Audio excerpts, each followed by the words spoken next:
back on CSRM's training video series. Yeah, glad you're with us. And we're on topic number 7, and that would be on the theology of competition, integration of faith and sport. And this is a topic we talked about a little bit last time, Jonathan. You see the names of who we are coming up on your screen. We talked about it from the perspective that we're trying to give a little depth to some of our sports ministry people around the world. Oftentimes they're accused of just playing and praying. Mm-hmm. And I know that a lot of people have felt at various times like they are, they're maybe not as theologically astute as some. Mm-hmm. We're trying to eliminate some of that, trying to give people an opportunity to feel like they can stand up with the best of them. Yeah, and I think what you're giving us is a really good, solid foundation for how to talk to pastors and people who, really need this kind of stuff in order to maybe even be convinced about the position of sport and how it fits in with actually what God intended for sport and recreation ministry. So that's right, and there are still places in the world that see sport as sinful. Absolutely. And we're making a case for the fact that when this faith world and the sport world collide, that we have what we call an apologetic. Not that we're sorry, but that we're making a defense for this. And it's not like we're trying to get it's not like we're trying to put something into the Bible. Mm-hmm. We're actually seeing that this is just jumping off the pages of the Bible. Right. And also the natural revelation. The first session in this topic we talked about the theological foundations.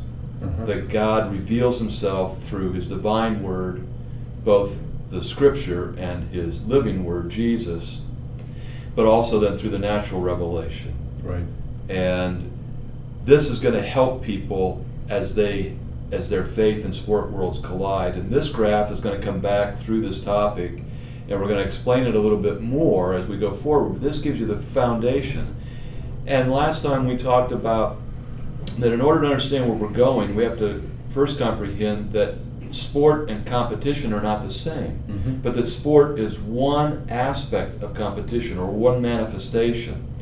And so last time we talked theologically and biblically about how to justify theologically competition, but now we're going to move to the sport part of that. And Greg, I think one of the things that maybe is practical for me in this is that I see in the world that previous graph you just put up there, I see in the world things like television or internet or computers, and you could automatically just throw those things away and say that they're all bad. Right. But that's not the point, because all those things can be used for good. Yes. Just like money as well. You can use it to build people up. You can use it to tear people down. That's exactly Computers, right. You can use it, or movies, you can use them to tear people up or to promote bad things or to promote good values. And so within competition, I think that's what you're helping us to understand, that you're giving us the theology behind why and how this works and how it fits within sport and sport ministry.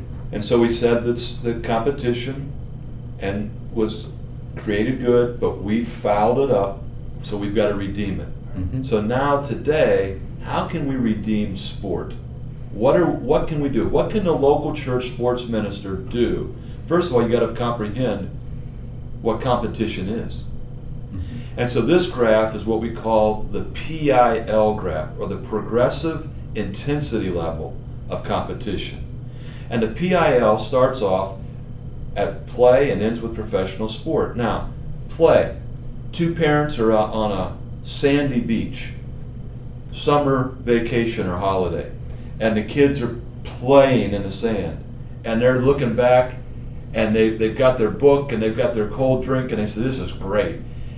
And then all of a sudden, there's a row that breaks out between the kids, and they're throwing sand at each other, and they're saying, what happened? They moved into playful games.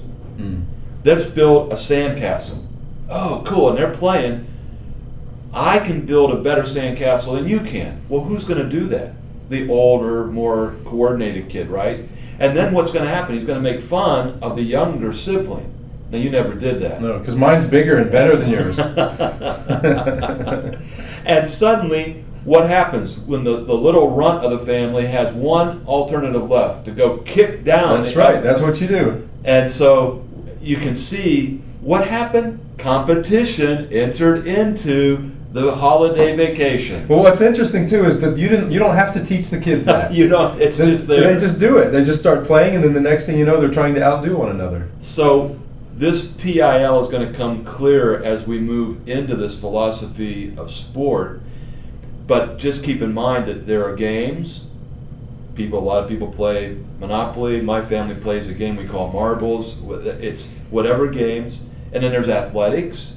And games and athletics are different. Athletics, you have to actually be able to do something with your body. A game you can play as a quadriplegic. You wouldn't have to have a body. As long as you have a mind and can think and talk, you can play some games. Like a board game or something. Absolutely. Yeah. And then there's recreational sport that combines games and athletics, but at a recreational level. And then there's varsity sport, and there's finally professional sport. Now, varsity would be like a club sport In the world, internationally, club, probably, right? And varsity would be for universities Okay. or schools, scholastic. And the professional sport, however, you could be a professional sports person at an amateur level. You could be the coach, being paid to coach the high school or collegiate team, even though those players may not be getting any money. Mm-hmm. And professional sport means even for Division I in the United States, collegiate athletes, they're professional sports people. Some of them are earning upwards to $200,000 over 4 or 5 years of going to school. So they are professional. They're getting paid for their services. Maybe not enough. I don't want to go into that. But PIL raises.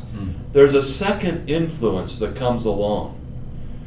They are what we call the internal influences and also the external influences, the IMIC and the EMIC. The IMIC, the internal influences on competition, are things that we feel inside. The ego side is, if I can beat you, I have a self-worth, I have self-pride, I get self-meaning out of succeeding. For those people of faith, some of that may be true, but to worship and honor God, the Christmanship ethic, these are some internal influences that we have to deal with in dealing with that PIL. The EMIC, the external, comes from outside of us. I can get money, I can get fame, I can get influence. Or people, what are my parents saying? What are my coaches saying? What are my peers? What are the officials? And we can even get involved in issues like gender and patriotism and loyalty, school loyalty or country loyalty. Some of the worst sports people in the world are the soccer fans out there, what the world calls football. The most fanatical, I guess, is people actually die. the hooligans. Yeah. And so these external influences come to bear on those people in sport. Mm-hmm. Now we can actually weight them. So this would be the EMIC. This is the external influences, the external motivational influences on competition, from where we get EMIC. One would be it's a slight influence. 2 would be moderate influence, and 3, either negative or positive, would be extreme influence. So do the rewards, the people, do the issues, do they really push us externally? If they're taking us to a negative side as opposed to a positive side, because there can be positive things in these that we can want to play well for our father or mother. That's okay. Mm-hmm. But it depends on how we're actually approaching that. And the IMIC, the internal motivational influences on competition. Are they trained in Christmanship? Now you notice there's no negatives here. It's only on a positive side. I think if we are using the internal faith we're not using faith at all. It slips into something else. And a training in Christmanship should never take us negative, okay? But now let's put all this together on a graph, our 4E volatility scale. 4E for the 4 zones. You see the PIL up and down the middle.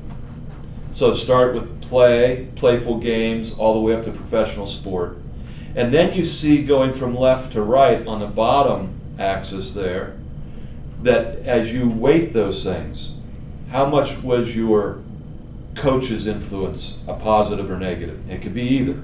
How much is your ego? Could it be negative or positive? Some of these things then take us, and then you have a cumulative score. On this particular one, this says that this is going to be played at the level 6, which is not professional, but this could be a high-level collegiate or club or sport of some sort that is a high level, very high competition. And so it's at 6 PIL. But the positive 10 motivational influence, combining the internal and external motivational influences, that when you weigh all those together, that this is a positive 10. So you can see on the bottom, it comes in at the positive 10 marking. Now you could have a positive 184. You could have a negative, whatever. Here's what we need to understand. That in the enjoyment zone, that typically this is only going to happen at level 1 or 2, maybe 3. But once we start getting up into those competitive sports, you're almost always going to be up into the encounter zone. The enjoyment zone means we're just rolling around and laughing like crazy. There's really a lack of significance to it. Back to the sandcastles? Absolutely. But the encounter zone, it's still enjoyable, still very enjoyable. But if we don't keep more positives, MIs, motivational influences, than negatives, it could go into the red zone very quickly. And the explosion zone is when there's more negatives, MIs, motivational influences, than positives. And that's when we get into fights, we can even get into danger, and we can get into all kinds of... So maybe if I have a coach that's putting me down, that takes away that enjoyment, yes, and takes me way to that explosion. That's right. So. An exasperation zone is, are you kidding me? You're that competitive about a sandcastle?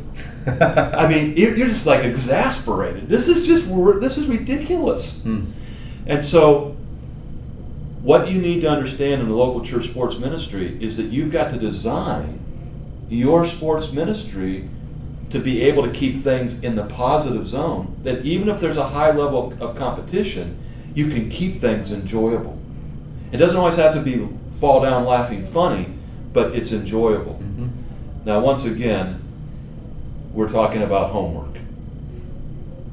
What we've got to do in our local church sports ministries is to create this environment, remember our last session, to redeem both the people of sport and the culture of sport.